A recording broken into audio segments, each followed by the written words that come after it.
Arcane missiles, I've not seen this before. Deal 3 damage, randomly split among enemy characters.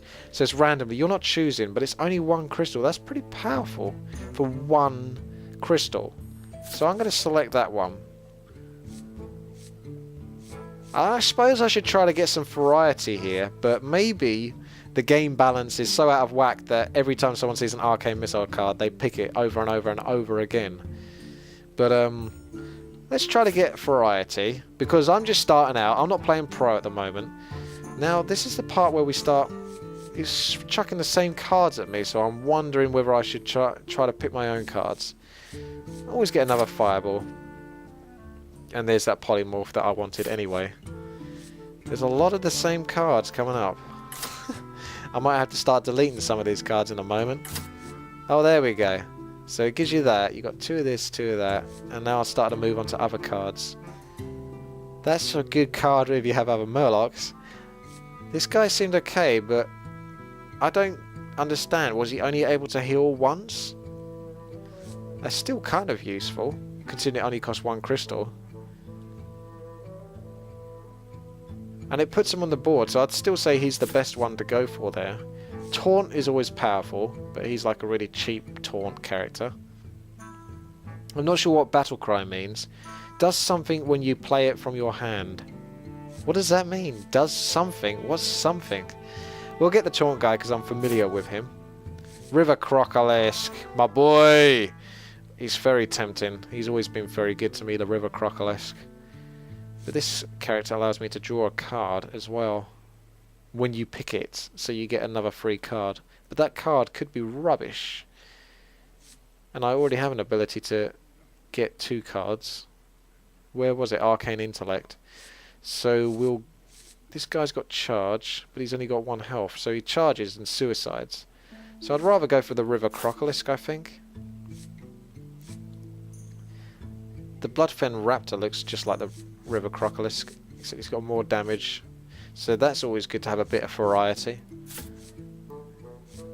And now we'll get you. We're going to see a lot of the similar cards. This will get a lot more complicated when players have more cards than they know what to do with. And that will happen when you get a lot more decks. You're going to be like, oh god, how do I choose? But assumably, like I say, once you get to the higher levels of the game, certain cards are going to be a bit more sort of obviously better than others. The Taunt is always a good one, but he's not as good as the Troll Taunt, who had like 3 damage and 5 health. It was only like a couple more crystals. Raid Leader's very good to have. You want 1 card like that. She seems pretty good. She's only 1 more crystal and she gets a 1/1. So technically she's a very good card, I think. Spell damage +1.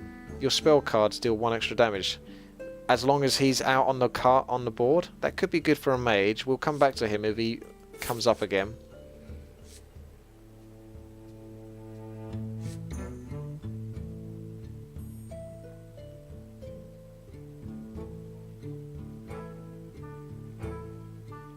So this guy looks like a more advanced version of the Raid Leader. He is pretty much. Although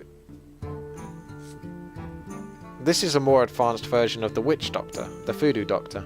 So I'm starting to notice a pattern here.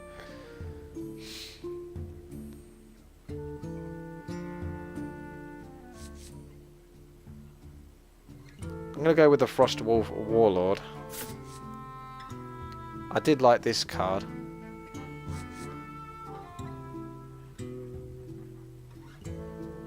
Oh wow, that's a beastie card.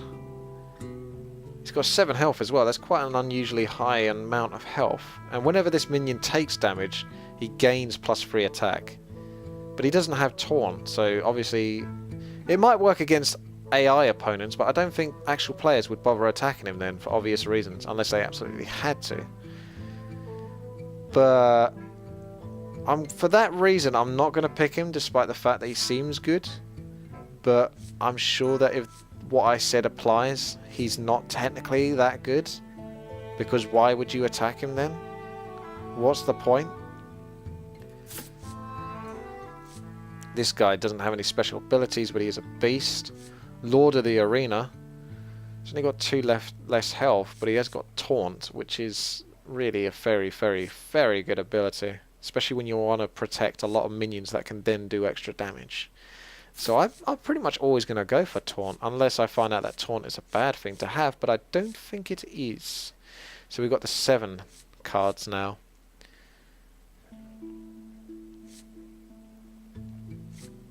Does that stack? That's what I'm wondering as well. Does +1/+1 stack?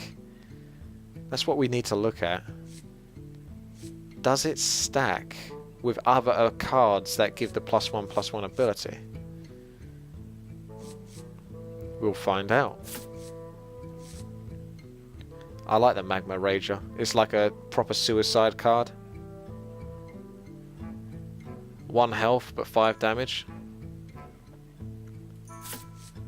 Good card to throw out there if you know that he's not going to get hit and that you can start doing damage to the opponent's hero.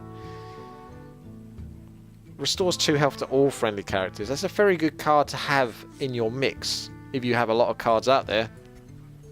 A lot of powerful cards. We'll chuck her on, but I do like my taunts. I do like my taunts. I'm for a Grizzly. It's tough because I don't have many powerful cards, so I don't think she's going to be as useful as she seems. Don't get me wrong, she's a pretty amazing card. I think she really is very good. It's 2 health to all friendly characters, even if they are low B cards. It's still pretty damn powerful. It's hard to resist that. I don't have any other Murloc cards, so we'll go back for the Lord of the Arena. More Taunt. There's my suicide guy again. We'll get an Ogre Magi out, because I like that.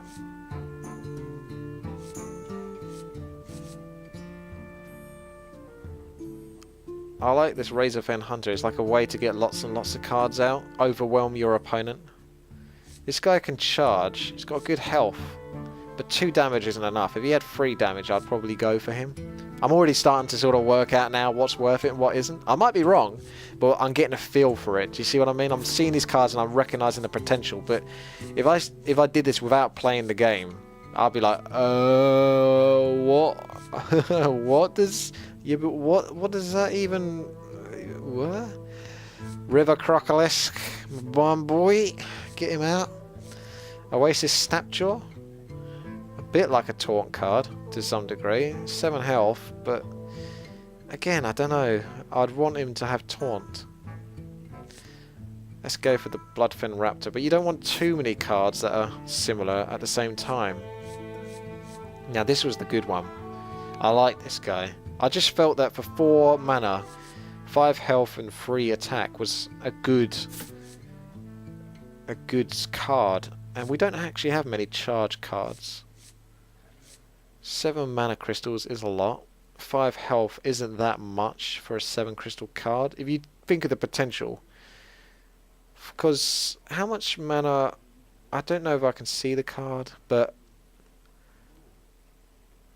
Fireball, that's 4, and that would be enough to kill this character. So a 4, so essentially you want to look at the crystals, the mana crystals, as your sort of I don't know, what is it, your mana, I suppose, to some degree. You're wasting mana, your energy, your power. So using 4 power to kill 7 power, you're obviously going to get a lot of bang for your buck. So I don't know, I'm not too fond of that card. I feel like I should get a charge card, because again, he's a suicide character, so he might be necessary to have like some sort of suicide guy that does a decent amount of damage. 3 is a decent amount. So we'll go for suicide boy. And another taunt one, because I like that taunt card. One more card, I think. I don't think we tried this before. Deals 2 damage. So let's find out. That looks solid. Take her out for a spin. You're just saying that. Alright then, so this is my custom mage deck build that I've come across. The first time playing with the cards that I have. I don't have any mana crystal, 0 mana crystal cards by the looks of it. Fire Blast is her hero power, but that's level 2 hero power. So when she gets higher levels, she'll probably have more powerful abilities, and she probably won't use Fire Blast anymore, or she'll use a higher rank version of it. So I only have one 7+ card, but I have a lot in the middle, which I think is probably what you want to aim for. A lot of sort of average cards. I think you get up to 10 mana crystals in total. So I think that's a good mix. You got a deck limit here of polymorphs, so you can only have 2. Only have 2 of that. Only have 2 of that.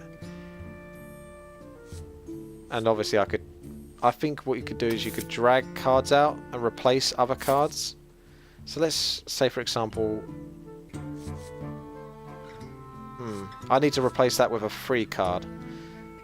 I have 2 Razorfen Hunters, so if I took one out, 29 out of cards, I could chuck that in. 30 out of 30 cards. There you go. So I think we'll go with that. We'll have 2 Arcane Intellects, and that's fine for me. I actually like Arcane Explosion as well, so I might take any cards that I've got 2 of, such as the Bloodfen Raptor, and chuck in Arcane Explosion as well. So my mage abilities I'm pretty much maxed out on. So there we go. This is how you craft your decks. So if we go to Dumb, there's my custom mage deck, or I could create a new deck. And I've now got 1 out of 9 decks. So it's like having profiles. That's my first profile. If I wanted to go a slightly different... So if I was playing against a friend, I assume that I could select, or against an opponent, I can select any sort of... any one out of the 9 decks that I currently have. So, custom mage, select that, and press done. That is highlighted. So go back. And that's your lot. So that's your store, that's your quest log, that's your open packs, and that's your my collection. So I hope this was useful to you, and I will see you soon. I'll be doing more of this, so stay tuned for probably more practice, I assume, because it is actually highlighted, so there's a little clue there. I better do practice and get that hero leveled up before I venture too deep into the game, into the world of online play, which I will get stuck into. So thank you for watching, and stay tuned. This is WTii. Take care.